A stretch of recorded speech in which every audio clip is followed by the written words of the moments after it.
L'art du non-attachement. Pourquoi devons-nous lui porter une attention particulière?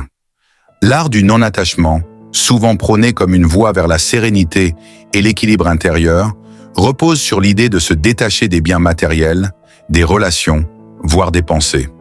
Cela permettrait d'éviter la souffrance associée aux pertes, aux échecs ou aux déceptions. Pourtant, bien que cette approche puisse offrir certains avantages qui ont été parlés dans la vidéo parlant du terme, l'illusion du contrôle, elle comporte également des points faibles notables, surtout lorsqu'elle est appliquée de manière excessive ou mal comprise. Dans cette nouvelle vidéo, nous explorerons 3 faiblesses principales du non-attachement à travers des exemples concrets de la vie quotidienne. Premier point. Le risque d'une indifférence émotionnelle excessive. Le non-attachement pousse à développer une certaine distance vis-à-vis des émotions et des expériences personnelles pour ne pas être trop affecté par elles. Si cela peut être utile pour garder la tête froide face à des événements difficiles, cela peut aussi conduire à une sorte d'indifférence émotionnelle. Par exemple, dans une relation amicale ou amoureuse, pratiquer le non-attachement de façon rigide pourrait faire que l'on s'investisse moins, de peur de trop s'impliquer et de souffrir en cas de rupture.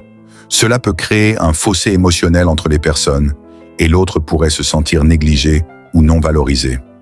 Prenons le cas de Paul, un homme qui adopte le non-attachement pour éviter de souffrir après plusieurs relations décevantes.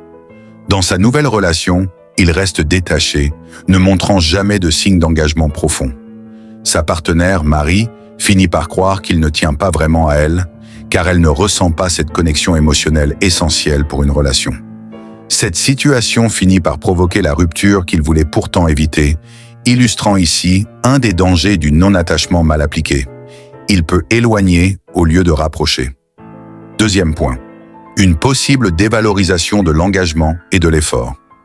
Le non-attachement peut également conduire à une réduction de l'investissement personnel dans des projets ou des objectifs, car le détachement suggère de ne pas s'accrocher aux résultats ou aux attentes. Bien que cela puisse être un remède à l'anxiété ou au stress lié à la pression de la réussite, il peut également dévaloriser l'importance de l'effort et de l'engagement. Par exemple, imaginez un étudiant qui, inspiré par le principe du non-attachement, choisit de ne pas s'inquiéter de ses résultats scolaires. Il étudie moins, car il pense qu'il ne doit pas se laisser attacher à la notion de réussite académique. À court terme, il se sent plus léger, moins stressé. Mais à long terme, cette attitude pourrait nuire à sa carrière, car son manque d'effort compromet ses chances de succès. Ce détachement devient alors un frein à son développement personnel et à l'atteinte de ses objectifs. Troisième point. Le déni des besoins humains fondamentaux. Le non-attachement peut, dans certains cas, amener une personne à négliger des aspects fondamentaux de la vie humaine, tels que les besoins de sécurité, d'appartenance ou d'amour. Les êtres humains, par nature, ont besoin de liens sociaux, d'affection et de reconnaissance. En cherchant à trop se détacher, on risque de se couper de ses besoins naturels, ce qui peut entraîner des sentiments de solitude ou d'isolement.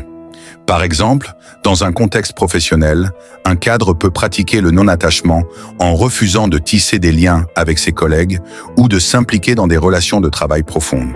Il pense que cela le protège des déceptions possibles, comme le fait que ses collègues puissent partir ou qu'un projet échoue.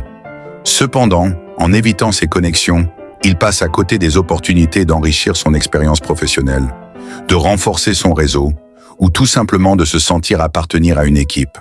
À terme, cela peut créer un sentiment d'isolement, non seulement sur le plan professionnel mais aussi personnel. Ainsi, comme conclusion, retenez que l'art du non-attachement, bien que fondé sur l'idée de réduire la souffrance liée à l'attachement excessif, présente plusieurs points faibles lorsqu'il est mal compris ou appliqué de manière trop stricte. Il peut ainsi conduire à une indifférence émotionnelle qui nuit aux relations interpersonnelles, à une dévalorisation de l'effort et de l'engagement, et à une négligence des besoins humains fondamentaux.